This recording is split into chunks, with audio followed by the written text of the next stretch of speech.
নমস্কার। চলুন আজ আমরা প্রভাত কুমার মুখোপাধ্যায়ের লেখা আদরণী গল্পটা নিয়ে একটু আলোচনা করি। পরীক্ষার জন্য কিন্তু এটা খুবই গুরুত্বপূর্ণ একটা গল্প। এটা শুধু একটা কাহিনী নয়, এর মধ্যে আবেগ, সম্মান আর ভালোবাসার একটা গভীর গল্প লুকিয়ে আছে। তো গল্পটা শুরু করার আগেই দামাইতে একটা প্রশ্ন নিয়ে ভাবি। আচ্ছা, জয়রাম মুখোপাধ্যায়ের জীবনে কোনটা সবচেয়ে বেশি দামি ছিল বলুন তো? টাকা পয়সা, সম্মান, নাকি তার পোষা হাতিটার প্রতি স্নেহ? এই প্রশ্নের উত্তর খুঁজতে খুঁজতেই কিন্তু আমরা পুরো গল্পটার গভীরে ঢুকে পড়ব। গল্পটা আরও ভালোভাবে বোঝার জন্য আমরা কয়েকটা ধাপে এগোব। প্রথমে জানব জয়রাম মুখোপাধ্যায় আর তার সম্মানবোধ নিয়ে। তারপর দেখব কিভাবে আদরিনী তার গর্বের প্রতীক হয়ে উঠল। এরপরে আসবে তার জীবনের খারাপ সময় আর গল্পের করুণ পরিণতি। আর একদম শেষে পরীক্ষার জন্য জরুরি পয়েন্টগুলো আলোচনা করে নেব। তাহলে চলুন একদম গল্পের শুরুতে চলে যাই। আমাদের মূল চরিত্র হলেন জয়রাম মুখোপাধ্যায়, আর তার সম্মানবোধই কিন্তু এই পুরো গল্পটাকে চালিয়ে নিয়ে যাবে। জয়রাম মুখোপাধ্যায় কিন্তু বেশ ইন্টারেস্টিং একজন মানুষ ছিলেন। পেশায় তিনি একজন নামকরা মুক্তার মানে আইনজীবী।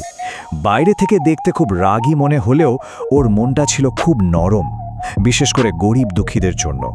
আর সবচেয়ে বড় কথা, তিনি নিজের পরিশ্রমে সমাজের সম্মান অর্জন করেছিলেন। তাই আত্মসম্মান জিনিসটা ওর কাছে ছিল সবকিছুর ওপরে। গল্পের শুরুটা হয় একটা ঘটনা দিয়ে, যা জয়রামের আত্মসম্মানে গিয়ে সরাসরি আঘাত করে। পীরগঞ্জে একটা বিয়ের নেমন্ত্রণ ছিল তার, কিন্তু সেখানে গিয়ে তিনি বুঝতে পারলেন 20 বছর ধরে সেবা করার পরেও তাকে ঠিকমতো সম্মানটা দেওয়া হচ্ছে না। আর এটাই তার আত্মমর্যাদাকে একেবারে নাড়িয়ে দিল। আসলে ঘটনার মোড়টা এখানেই। তিনি মহারাজ নরেশচন্দ্রের কাছে যাতায়াতের জন্য একটা হাতি চেয়েছিলেন, কিন্তু তাকে শুধু হাতি দেওয়াই হলো না, উল্টে গরুর গাড়িতে যাওয়ার পরামর্শ দেওয়া হলো। ভাবুন একবার, একজন সম্মানীয় ব্যক্তির কাছে এটা কত বড় একটা অপমান। কিন্তু জয়রাম মুখোপাধ্যায় তো চুপ করে বসে থাকার মানুষ নন। এই অপমানের জবাব তিনি কিভাবে দিলেন, আর এখানেই গল্পে এন্ট্রি হয় আমাদের অন্যতম প্রধান চরিত্র আদরিনীর। নিজের সম্মান ফিরে পেতে জয়রাম যা করলেন তা এক কথায় অভাবনীয়। তিনি সেই সময় ভাবা যায় 2000 টাকা খরচ করে ফেললেন।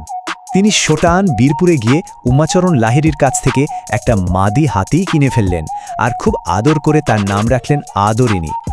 বুঝতেই পাচ্ছেন, এটা শুধু একটা হাতি কেনা নয়, এটা ছিল ওই অপমানের একটা সপাট জবাব। দেখুন, জয়রামের প্ল্যানটা কিন্তু দারুণ ছিল। স্টেপ বাই স্টেপ তিনি নিজের সম্মান পুনরুদ্ধার করলেন। প্রথমে হাতি কিনলেন, তারপর তার একটা সুন্দর নাম রাখলেন আদরিনী। এরপর সেই হাতিতে চড়েই পীরগঞ্জে গেলেন এবং মহারাজের সঙ্গে দেখা করলেন। ব্যাস, অপমানের যোগ্য জবাব দেওয়া হয়ে গেল, আর সম্মানও পুনরুদ্ধার হল।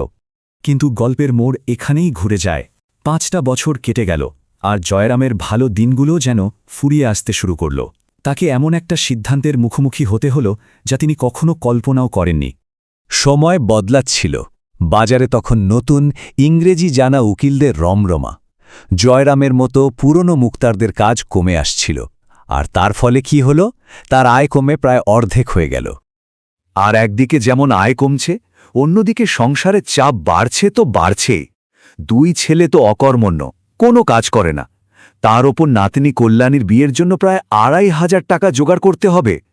আবার নাতি অসুস্থ, 2 পুত্রবধূ অন্তঃসত্ত্বা, চারিদিক থেকে সমস্যা। তো এই অবস্থায় জয়রাম একটা উপায় বের করার চেষ্টা করলেন। ভাবলেন আদরিনীকে ভাড়া দিয়ে যদি কিছু আয় হয়। কিন্তু সেই ভাবনাটা বাস্তব হল না। হাতি ভাড়া দিয়ে তেমন কোনো আয়ই হল না। শেষ পর্যন্ত যখন আর কোনো পথ খোলা রইল না নিজের নাতনির বিয়ের জন্য, পরিবারের জন্য, জয়রামকে সেই কঠিন সিদ্ধান্তটা নিতেই হল যে আদরিনী ছিল তার সম্মানের প্রতীক, তার প্রাণের চেয়েও প্রিয়। তাকেই বিক্রি করে দেওয়ার সিদ্ধান্ত নিলেন তিনি। আর এই সিদ্ধান্তের পরেই গল্পের আসল ট্র্যাজেডি করুণ পরিণতি শুরু হয়। ঘটনাগুলো খুব দ্রুত ঘটতে থাকে। আদরিনীকে প্রথমে বামনহাটের মেলায় নিয়ে যাওয়া হয়, কিন্তু সে বিক্রি হয় না। সেখান থেকে তাকে আবার রসুলগঞ্জের মেলার দিকে নিয়ে যাওয়া হচ্ছিল, কিন্তু পথেই সে ভীষণ অসুস্থ হয়ে পড়ে। আর জয়রাম খবর পেয়ে ছুটে যাওয়ার আগেই আদরিনী মারা যায়। আর এই বিচ্ছেদটা যে কতটা কষ্টের ছিল সেটা আমরা বুঝতে পারি যখন তার নাতনি কল্যাণী বলে, দাদামশাই, আদর যাবার সময় কাজ ছিল। ভাবুন একবার, একটা পশুও তার কষ্টটা প্রকাশ করেছিল। গল্পের শেষটা আরও করুন। আদরিনীকে হারানোর শোক জয়রাম আর সহ্য করতে পারেননি। মাত্র 2 মাস পরেই তিনিও মারা যান। তাহলে এই যে পুরো গল্পটা আমরা দেখলাম, এখান থেকে পরীক্ষার জন্য আমাদের কি মনে রাখতে হবে? চলুন সবচেয়ে গুরুত্বপূর্ণ বিষয়গুলো একবার ঝালিয়ে নিই। জয়রামের চরিত্রটা যদি আমরা দেখি তাহলে দেখব তার মধ্যে অভিমান আর স্নেহ দুটোই খুব প্রবল। তার অভিমানের জন্যে আদরিণী এসেছিল, আবার পরিবারের প্রতি তার ভালোবাসার জন্যেই আদরিণীকে চলে যেতে হলো। এক কথায় তিনি এই গল্পের একজন ট্র্যাজিক নায়ক। পরীক্ষার জন্য এই থিমগুলো কিন্তু ভীষণ ভীষণ জরুরি। প্রথমত, মানুষ আর পশুর মধ্যেকার নিঃস্বার্থ ভালোবাসা। দ্বিতীয়ত, অতিরিক্ত অভিমান বা অহংকারের কী করুণ পরিণতি হতে পারে।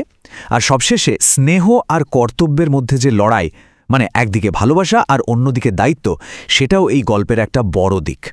তো আলোচনার শেষে একটা প্রশ্ন থেকেই যায়, আদরিণী কি জয়রামের কাছে শুধু তার গর্ব বা সম্মানের প্রতীক ছিল, নাকি সে ছিল তার থেকেও অনেক বড় কিছু, হয়তো তার ভালোবাসারই একটা প্রতিদান? আশা করি আজকের এই আলোচনা আদরিণী গল্পটা বুঝতে আপনাদের অনেক সাহায্য করবে। এই টপিকটা কিন্তু খুব ভালো করে রিভাইজ করে নেবেন। এমন আরও গুরুত্বপূর্ণ আলোচনার জন্য আমাদের চ্যানেলটা সাবস্ক্রাইব করতে পারেন।